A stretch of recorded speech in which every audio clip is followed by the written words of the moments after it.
Hello and welcome to the Business Made Easy show. I'm your host, Fiona Hall, the how-to lady. And there's a new website too. I want you to jump across and check out fionahall.co. That's C-O. That's my new site. You can find out all about the new services and products that I'm offering there. So jump over and take a look. Now, the Business Made Easy show is for business owners who are wanting to figure out the simple way, the easy way to do business. And I interview experts who I know and trust. And we talk about specific areas of business I know that can help you grow your business. And I'm really lucky to have a great network of awesome, mainly women, experts join me on the show each week. Now, we've got today Natalie Culter Welsh, the go-to girl, the social media and networking expert, who I'm really excited to join me. Hi, Nat. Hi, Fee. How are you? So for those of you who don't know, there's the Business Made Easy tribe. Now, that's a Facebook tribe. I post on there every day. There's wee nuggets of wisdom. There's Facebook Lives. There's links to videos. There's articles, all sorts of tools to help you make business easier. That's what the focus of the group is about. So if you like the show, jump on over and come join the tribe. Now, I am going to get into the next part of the show, which is my wee nugget of wisdom, because I love systems, I love finding the simple way, and I'm the how-to lady. So today I want to talk about how to create a great voicemail message. I was on a course a few years back now, and I worked with a woman called Jane, and she taught me some really cool techniques about creating not only a great presentation style for on camera and live presentations, but also she told us to think about the voicemail message, because often when our new clients are coming in contact with us, so pick up the phone, we might not always get hold of us, but they probably get hold of our voicemail message. So having a great voicemail message will deliver a really good snapshot of who you are and how you do business. So when you're thinking about that voicemail message, the first thing to think about is, how do you want to come across? Are you highly professional corporate, or are you a more fun, kind of free-flowing, confident person? Think about how you want people to perceive you, because the tone of voice, the words you use will really give people a really quick snapshot impression of who you are and how you do business. So this is thinking about the best version of you. It's probably not you after you've had a few drinks around the barbecue. It's probably you when you're going to meet your mother-in-law for the very first time. Think about that impression that you want to make a really good impression. So that means being polite. It's an engaging voice. It's actually the bigger, louder, let us say it, American version of you. Like, really project that energy and that voice. Now, it also needs to reflect you, how you are in real life.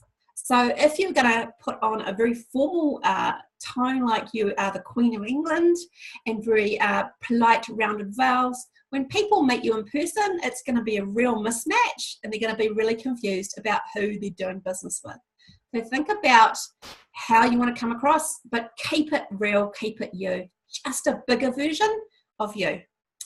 Now, here's some 6 top tips I want you to think about when you're creating that voicemail message. Write out what you want to say and practice it. Go and stand in front of a mirror and watch yourself. I know for a lot of us who haven't seen ourselves speak, and maybe that's not something you want to do, this is a really confronting exercise. I know for myself, I got the giggles a lot the first few times I did it. It was quite hard to look at my face, and I pull a lot of funny gestures with my face. But I got used to that now. It's just part of who I am, and you know, you end up loving those parts, don't you? The next thing is stand up. Don't sit down when you're doing a voicemail message. Stand up, be tall, be proud. Make sure you've got plenty of room for those lungs of yours to speak nice and loud and proud. So if you want to kind of jig yourself out of that nervousness that often comes up in our body and overtakes and overwhelms us, I got taught to do a starfish pose. So legs wide, hands wide, and take a big deep breath, and that will release some of that adrenaline that's going to build up when you're preparing. Then the other thing to help calm the nervous system down is 3 deep belly breaths. So placing one hand on your belly and one hand on your heart. Just take some belly breaths. That's kind of equivalent of giving yourself a virtual hug, which will calm you down. Then shake your arms out, release any of that tension that's still hanging up in the body. If your voice you notice is a bit scratchy, a warm lemon and honey drink will help you. Then record your message, save it, play it back, take a listen. Don't be too hard on yourself. If it's really, really bad, you can always record it again. So that's my wee nugget of wisdom today about your voicemail message. So I love to hear your tips if you've got some tips as well. I know there's some awesome people who listen in who are quite experienced at business. So I'd love to hear anything you've got to add as well.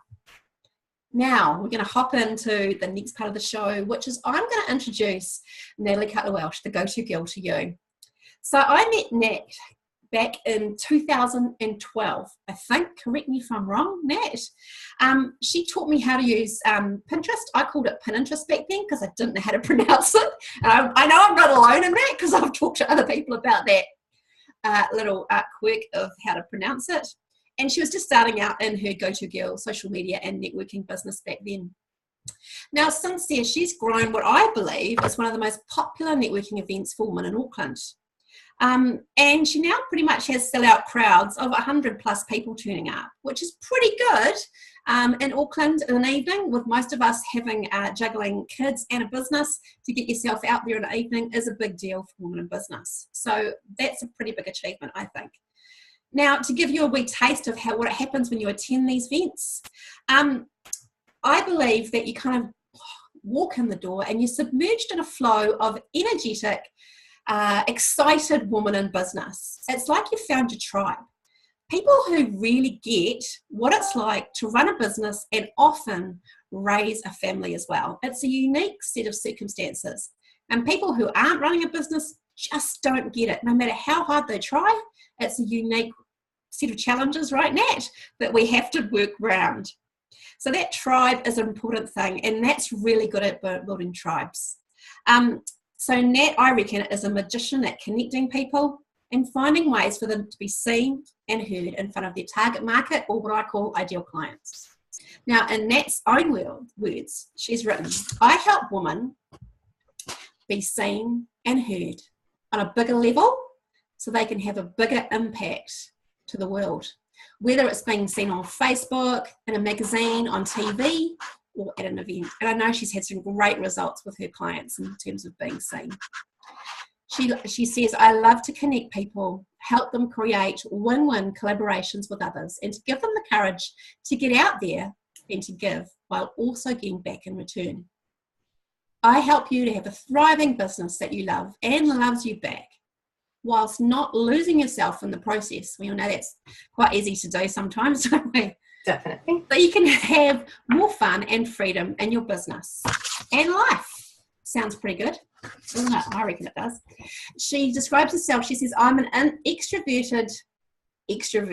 I would say so, definitely. So my happy place is on stage or on a coaching call, sharing insights, ideas, and mistakes I've made in the past 5 years as the go-to girl, as well as my experience from my days as an outdoor instructor, projects manager, and mother of 3, and mother of a new baby dog. I know, she's making noise, that's why I was looking at her.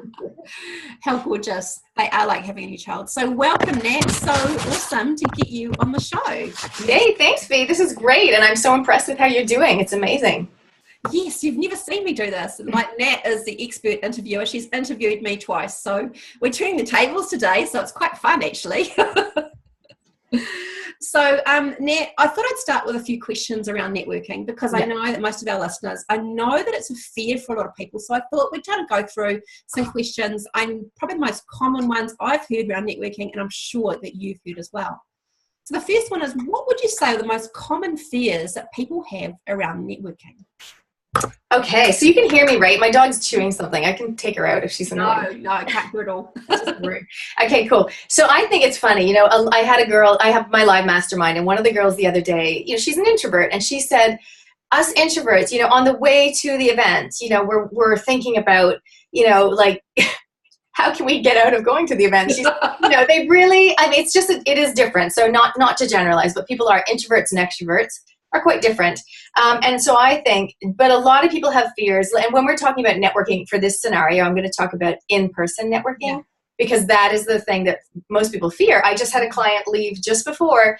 She has a massive tribe online. Like, she has 45,000 likes on her Facebook page, but she is an introvert and she feels safe and comfortable online. Yeah. She even feels safe and comfortable doing Facebook Lives now. She's getting more comfortable, which is awesome, because those are magic. Yes. But she's still nervous about some people are still nervous about the face-to-face stuff. So that's really my answer, is a lot of people fear the face-to-face interaction the most, and specifically some people, what to wear, yes, what to say, and how to leave the conversation. That is such a good question. Answer. So I'd say those, different people, different things, but those are probably some of the top 3 things that people get nervous about around networking. Yeah, totally. I remember the first networking event I went to, and we had, stand up and do a 60-second, spiel about yourself. And I wasn't told that I had to do that before I got there.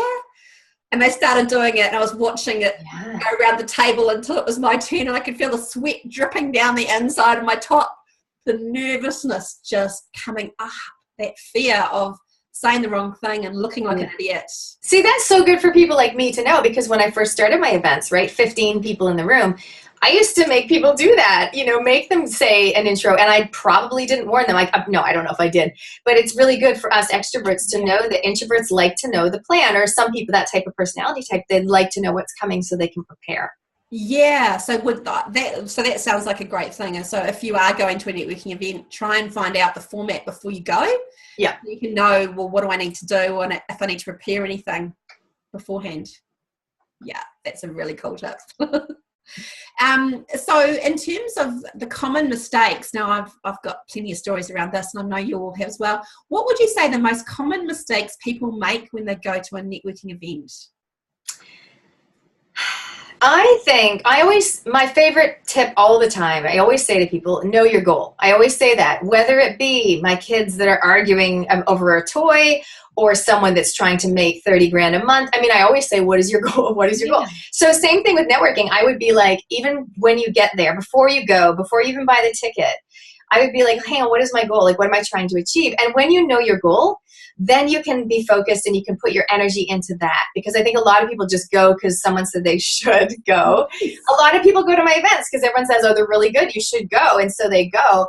But I think before people, even if you get there in your car and you're sitting there, before you go in, if you just go, hang on a second. And if the G word doesn't work for you, you don't want to say, what is my goal? You can say, like, hey, what do I want to get out of this? Like, you can say, what do I want to achieve? That might sound a bit funny, but what is your goal? I like that, because it's like, or what is my focus for this networking event?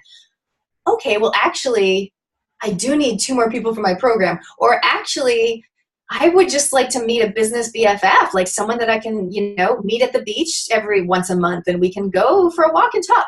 Right, so everyone will have, I think if they actually take the time to think about it, they will have a goal for a specific event. Or maybe it's like, I just love the speaker, she sounded amazing, so I've got my pen, I've got my paper. My goal for this event is to learn 3 amazing takeaway tips from the actual speaker. It's not even about the So really, for me, it comes back to the mistake that people make, I think, is not knowing why they're going. Yeah.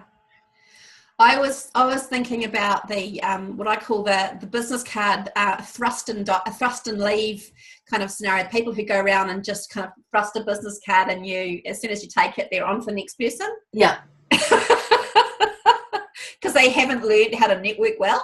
Yeah, and I also think, like, on the other end of the spectrum, there'll be people that, because one of my big phrases, I say, ask and you shall receive, right? And I really believe that on a number of levels.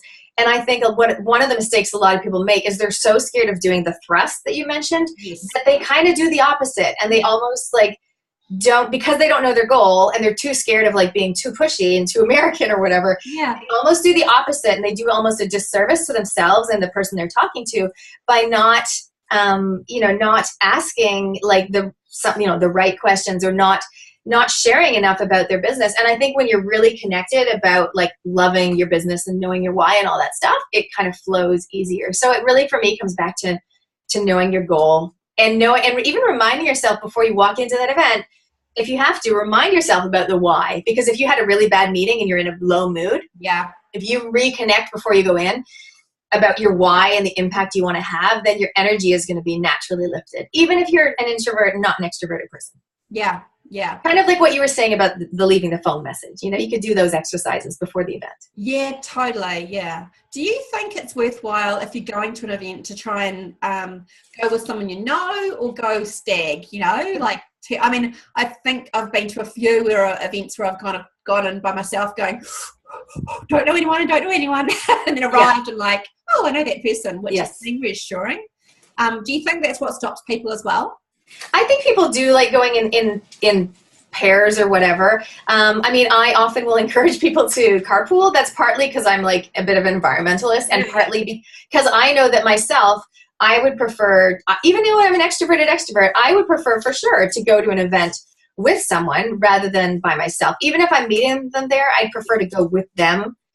So I know a lot of girls, the way they get around that is they'll go out for dinner with a few girls and then they'll go to the event. And that way they're already like social, and their nerves have calmed down, and they're arriving with other people. And so if people are nervous about events, there's some strategies or whatever tips that they can put into place, like just meeting a few friends beforehand so you're not walking in solo. Yeah, that's a great tip. When going back to that, the three things you talked about, the most common fears. Yeah. I wanted to go back to those again. You talked about could you go back to those points again? Because I'm sure there's some great answers to those fears. Yeah. So I talked about what to wear. Yeah. I talked about what to say and how to leave the conversation. I think that one's a gold mine, that one. Like a lot of people are definitely nervous about what to say. So like how to start a conversation, and a lot of people don't like talking about themselves, or they don't like small talk. Like they don't want to talk about the weather, right? They don't want to talk about that stuff. Look at my dog. She's like reading the books on the shelf. I'll have to take her out if she gets into trouble. But I think a big fear for people is, how do I get out if I get stuck? What if I get stuck talking to someone that like they were trying to sell stuff to me, or they're just like not my ideal client, and I don't want to waste my time because I spent $50 on the ticket and I want to make the most of it. If they know their goal, right, then they're gonna and they just get nervous about how to kind of elegantly exit a conversation without being rude. And I think that definitely is a skill. You definitely don't want to get stuck talking to one person, but you can. There's no rules. Like if that one person is amazing, and this is like, you were like, boom, this is why I came. I didn't even know. I knew I was coming for a reason. I didn't know why I was coming. And sometimes you can get stuck talking to someone, but it's good. We're talking about when you get stuck and it's bad and you want to get out. Yeah. I think you learn over time how to exit those gracefully, without offending the other person. And sometimes you can just get so excited in a conversation. You meet someone and you just really connect. You've got lots of things in common. And sometimes I think it's actually better to have the deeper conversations, maybe 2 or 3 deeper conversations over the course of the night, rather than being the scattergun approach and just trying to talk to too many people, would you say? Yeah. But again, it depends on your goal, you know? So for me, I love connecting people. So if I go to an event, I certainly don't think I have to talk to everybody, but to a certain extent, if I get to talk to lots of people in the room and get a pretty insightful idea about what they do or how they help people. Yeah. And by the way, that's a great conversation starter. Instead of saying, please don't say, what do you do? If you try to say, so how do you help people? Yeah, it just has a nicer tone. And it also, it helps that person just lapse into a space, coming from a space of joy rather than feeling like, wait a minute, what does my tagline say again? Or what my 60-second spiel? You know, if you say, what do you do? They feel like they have to come back with a very official, professional answer. If you say, how do you help people? They're just coming from a different space. Yeah. But again, when you're trying to leave the conversation, I think, you can do things like you can reintroduce. I'm a huge fan of reintroducing them to somebody else. And I don't mean trying to pawn them off on someone else, but genuinely it's like, oh my gosh, it was so amazing to meet you, or finally meet you in person, because I know we've kind of friends on Facebook. Yeah. Hey, do you happen to know so-and-so? I see them over there, and I'm gonna go and work the room. You can even say, I'm gonna go work the room. I'm gonna go work the room, or I'm gonna get a drink. But by the way, make sure, go and have a chat to her. Or, hey, let me introduce you, which is what I do. I always try to drag them over and introduce them. I love that. It's like, you met so-and-so, yes. You guys have lots in common. I'll introduce you. Come with me. Mm-hmm. Yeah, it's quite nice, isn't it? It is. I was also going to check with you, what do you think is new? Is there anything new in the world of networking? Obviously there's face-to-face and there's online networking. What do you see is there kind of technology or stuff that's coming up that you think is new and exciting around the networking space? I don't know about technology. I mean, okay, so there's Facebook Live, and it is networking. It still is networking a certain way. Yeah. What you're doing is you're allowing people in to the real you, or the version of you that you're happy to show them at that time. It's just the reason people love Facebook Live. Not only does it have amazing organic reach compared to other posts, yeah, but it has that raw and real element to it, where it's not a scripted, professional, YouTube edited video. It's just you doing what you do. And sometimes people take that too extreme. Like sometimes they get all dolled up, and that, there's extremes. It depends, again, I think, what is your goal? So Facebook Live can actually you can network, because people can actually get to know you, yeah, even though they've never met you in person. So I think there's definitely something to be said for that. But what I think there is a bit more of a movement towards, I love my events. They are big. They're awesome. Yeah. But I also think people still do value that smaller group networking. So I mentioned my live mastermind before. And I say to the girls when I start that live mastermind, 6 people or whatever, I say, this is not a networking group. We are not here to put on like the best version of ourselves and be like, here's my business card. We are here to connect. And I feel like connecting with each other is really what people are after. So I feel like networking is a funny word. It almost has a bad rep. I know I've got it in my business name, Go To Girl Social Media and Networking. But it's really about connecting, for me, connecting people who just need to meet, who can benefit from knowing each other, but not only that, to actually connect to other people and really, like you said, other women who are running a business, and so they get what it's like, whereas other people who aren't running a business, they're still busy, they're still working hard, they still have kids, but it's not the same. And so I think what people are craving now more than ever, especially in this big world of internet 24/7, is somewhere between the big event and the online world. It's that small group connecting, which I think is masterminds, which is smaller, whether that be online or in person. I think that really is filling that gap for people, is to connect, get advice, and obviously referrals and collaborations are just naturally happen, which is amazing. Yeah. I agree. I think there is a danger of, I notice myself, if I'm just in front of my computer working in my office and not out connecting with people, I start to get withdrawal symptoms. And I imagine you being an extrovert, you're the same. Like, you're an extrovert, aren't you? I'm an ambivert. Like, I get drained if I have too much interaction. Oh, hang on. Oh, what is she? Oh, she's just eating a business card. We're good. There you go. Eat the business cards. Put them to your dog if you don't want them. I thought she was eating my essential oils, but no, she's good. She's good. Okay. So the ambivert people who are ambiverts, that they enjoy the social interaction, but it really drains them if they have too much. Yeah. I need my alone time, and that's what I discovered when I had kids. Was my biggest thing. I was like, oh my god, I never get this moment. Felt like I never had a moment to myself with young babies. It was really hard, really challenging. I needed that space. Yeah. So yeah, but the energized is from the connecting. And I think what you said about that, the online world, we can get really caught up in just doing the, like we're doing recording now, or Zoom or Skype with clients and that kind of stuff. But the actual real world, face-to-face, real life person sitting next to you, drinking a cup of coffee or tea and discussing, or outside, my favorite, the other one is networking by walking and talking. Yes. Those things really just create a different level of connection. And I think especially with the walking and talking, I know you do that too, Nat, is the creativity that comes from that process is quite different. And also the empathy and everything. I was out yesterday with the dog walking and with Kim Baird from Amazing Business, and it was great. Like, I would never call it networking because we were just catching up, but of course you talk about your business, you talk about your goals, you talk about what's like highs and lows, and it's great. It's all part of it. And of course it helps me get to know her better and her skill set, and it helps her get to know what my packages are and when my events are happening. So, but we're not actually networking. We're just biz babes walking and talking like you. Yeah. I think it's all different levels of networking in a way, isn't it? It all fall under that umbrella. But we can't call it traditional networking, because a lot of networking is, I think the whole thing's come from me networking. My first experience with was BME, which is very formal and very masculine and very goal driven, achieve the this and tick this box.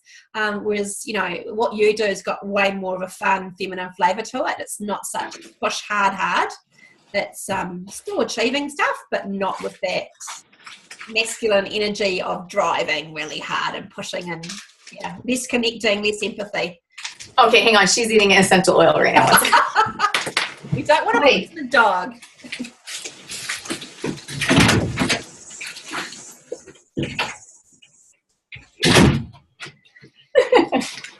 All good. Yeah, she was just unwrapping it. She wasn't actually going to. Oh, good. Follow it. No, there'd be probably some oils which aren't so helpful for dogs. Yeah, true. Like she ate some chocolate yesterday, so that was bad. Oh. So my next question kind of leads on to that. Like, tell me how, obviously, it's helped you. Now, networking has helped you grow your business, but can you tell us, like, you think about, your journey in your business, how's networking helped grow your business and what you've achieved? Well, because it is what I do and it is what I love, that's great. So my business is based on it. I think networking, so doing things like I went to Social Media Marketing World, right, in San Diego, California, 2 years in a row. So going and treating that as a networking opportunity. So not only am I going to learn, because I love learning, as most of us do, but I'm also there to meet people and put faces to names, people that I know online or that I've listened to in podcasts, and to actually meet them in person. So for me, I guess, not strategic networking. I mean, I just thought that's the social media conference. So I got social media and networking. I'm like, how can I not go? So I think that has been great for me. And that, for other people, it might not be America. It might be going to a conference or something in Australia or somewhere else. Even for some people in the South Island, it's like going to something in the North Island or vice versa. It's time, it's money to invest, it's planning. You need to sort your logistics out with the kids and whatever. But I think sometimes doing that, more longer term networking. So that event for me was, I think, 3 or 4 days. It's a lot, but when you've got that much time, like you said, you go out for dinner with people and you engage in conversations. I think I've also made amazing friends and business clients at other events as well, like other conferences or 1-day events, 3-day events. You just meet people. Yeah. And I think even moms at school sometimes, I think networking isn't something that you say, okay, I'm going to network now. I think it's a way of being, is just being open to meeting people and having a mindset, not, ooh, are they my ideal client? But, how can I help them, or how can they help me?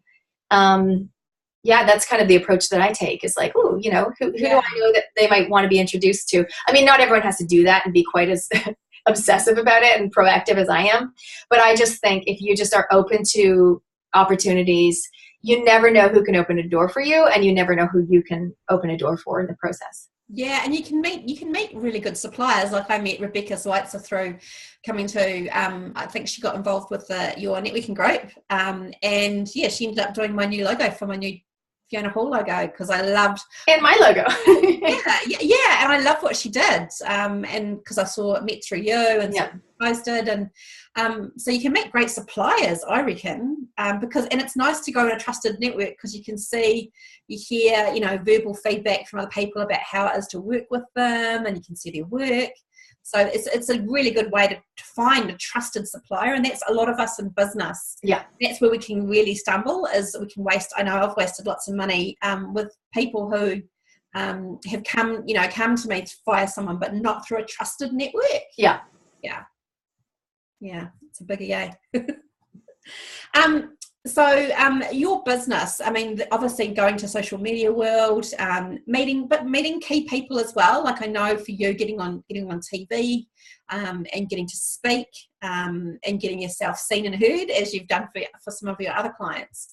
So tell me about that journey, because when you started out, you weren't doing that, Yeah, and I think it's great to do a reality check. Like I want people to know, first of all, on the extrovert thing, I had a client here and I said to her, like, I barely leave the house. Like, I'm an extrovert, but I really don't go out that much, because you know why? I don't want to. I don't want to drive all over the city. I used to drive around for clients.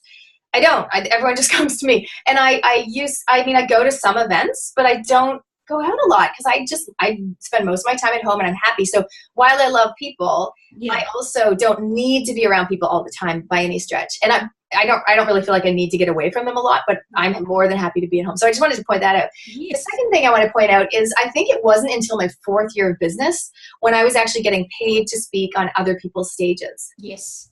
So that's maybe helpful for people, or maybe I don't want to burst their bubble, but it's kind of like, I'm not saying you have to put in the hard yards, because that's why I help people. I help people that almost want to take the shortcut. Like I was on the phone with someone yesterday.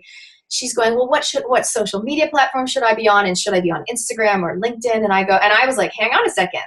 What is your goal? Right? And we took a step back, and then we kind of almost reverse engineered it. And I said, I can tell you how to post on social media and what to put on Facebook, but I don't think that's going to do it. I think you just need to be introduced to a few key people. And I've definitely got one person that comes to mind straight off the bat, et cetera, et cetera.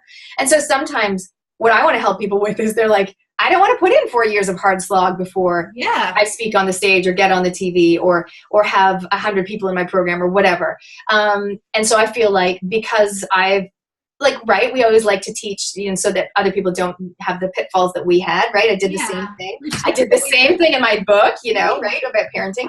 So I feel like it doesn't have to take that long, is what I'm saying. It doesn't have to take 4 years, but I want people to know it did take 4 years for me. And I feel like if I had someone like myself to help me, someone who said, oh, you want to speak on stages? You need to meet so-and-so, or let me help you write your one sheet, or let's sit together and brainstorm like 3 topics and what's your signature talk going to be about, et cetera, et cetera. And then that would have been really helpful. But I feel like most of us we find our own way and we navigate through, and we think we know where we're going, and sometimes we get off track, and sometimes we intentionally tweak and pivot, and it is all a journey. But I would like to think that for those women that know, I want to be on the magazine, or I want to speak on the stage, or I want to have 100 people in my my membership group, or I want to run a mastermind, I'm like, those are my areas of expertise. So that's what I love helping them with.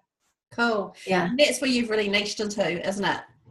You've found your little genius spot. I'm not teaching Pinterest anymore.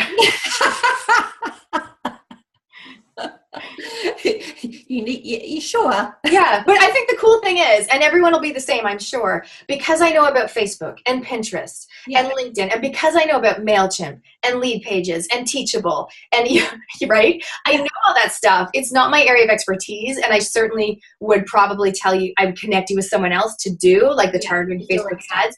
But I get the sales funnel, and I get the automated sequence, and the nurturing your list through your email list, et cetera, et cetera. So when people say, I want to be on TV, I'm like, what is your goal? Is your website ready? Do you have an opt-in? What is your upsell? Like, we have to have those conversations, because otherwise you get like 1,000 hits to your website. And if you don't have the Facebook pixel on your website, you can't retarget them in an ad. So it's like, because I know all this background stuff from 5 years of doing what I do, I can help them in that niche area, but I can also pull in other people, right? I don't need to do it all myself.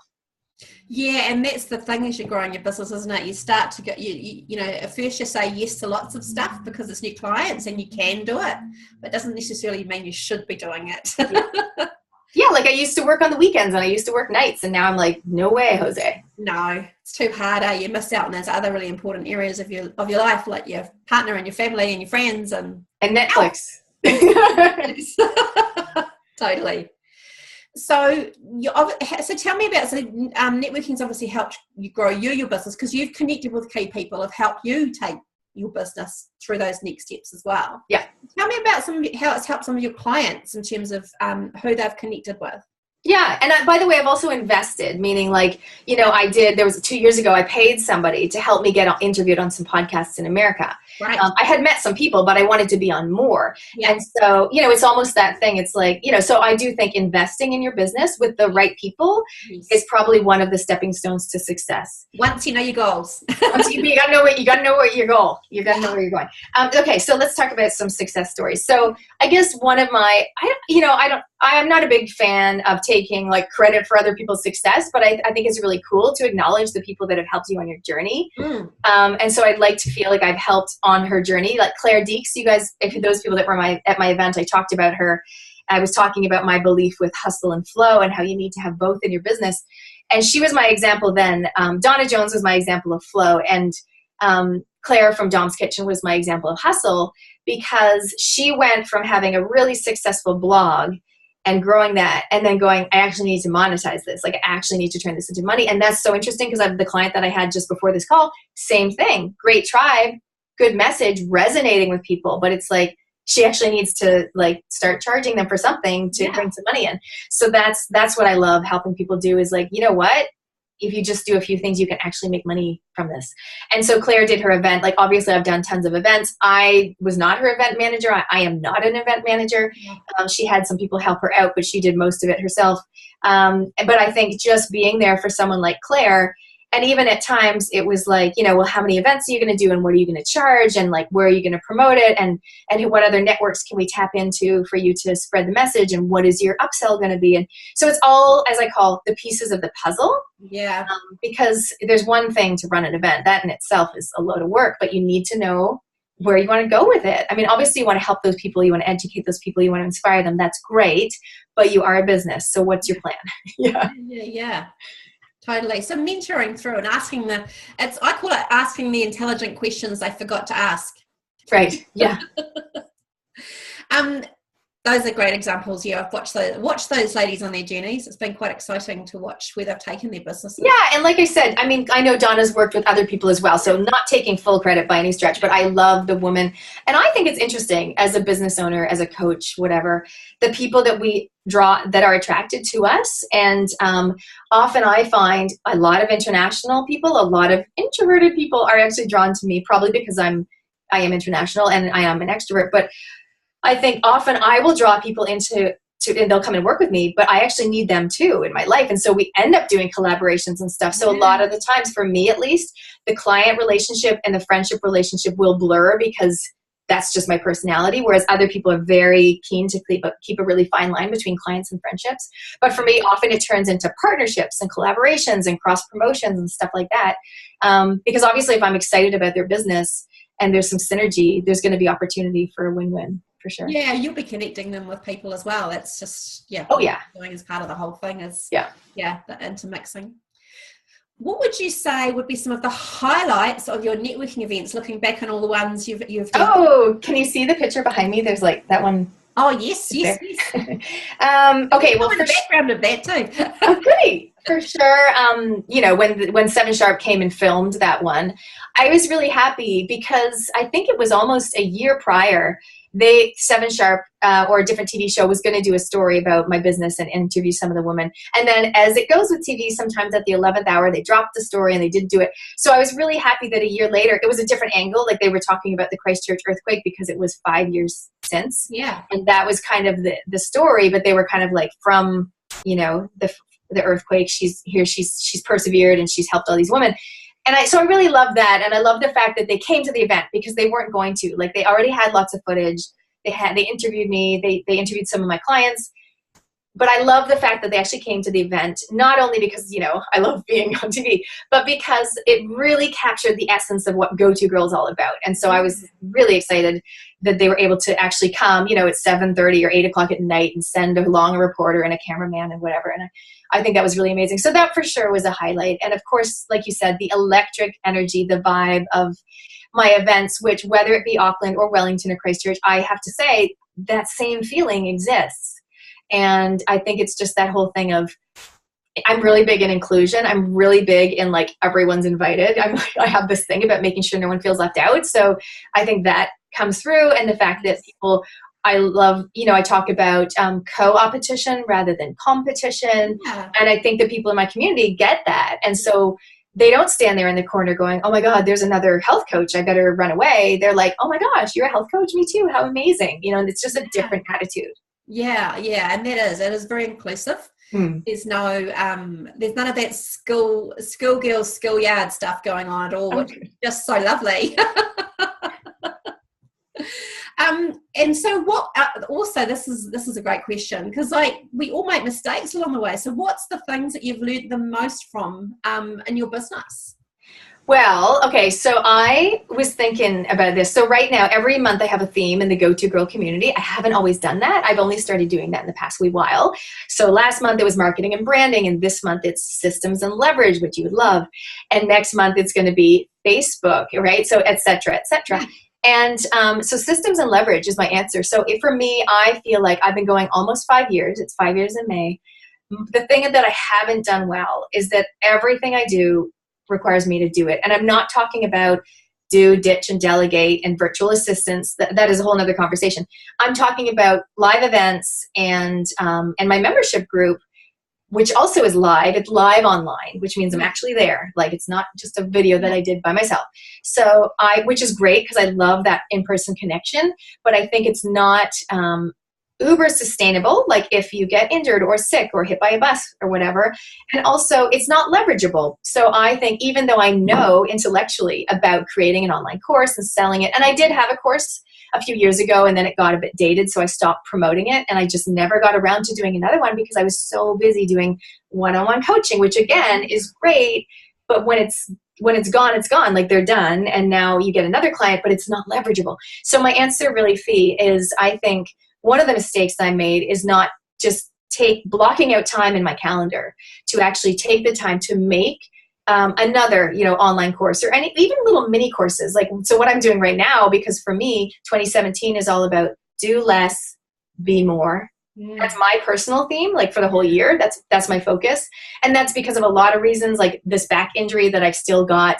My boy has got something going on, a health thing. But this, I decided on this before that even happened. So, and I want to be leverageable. I want to be making more money so that I can, do more and have more and be more. I've got my dream board just here beside me. And, but I don't want to actually have to be live, present, healthy, and well all the time just to make that happen. And so if I can give a nugget of advice to anyone out there, it would be really start, even if you're just overwhelmed by like, how can I create an online course? I mean, I'm just putting something together right now, which is exciting. So, in my areas of expertise. So stick to what you know. Right? Stick to what you love talking about. There are some amazing tools, like I'm doing mine on Teachable, so watch the space. I'll let you know how it goes. Because it's always been the tech. I have no problem with content. I have no problem with being videoed. It was always like, but then what do I do with it? And how do I edit it? And how do they get the worksheet? And like, I wasn't sure about that kind of stuff. So I'd say block the time out in your calendar, do a course about what you know and love, and just get someone to help you with the techie stuff. Yeah, that's exactly it. Pauline Stockhausen and I are going to be putting together a workshop middle of the year around. Awesome. She's my speaker for February. She's my guest expert. Yeah. Yeah. We're doing about actually getting your course out there, because I love helping people actually structure the big picture and then break it into modules and then figuring it out and actually doing not the tech stuff to get it there, but the content and making sure it flows really well. So it's easy to access and then breaking it down.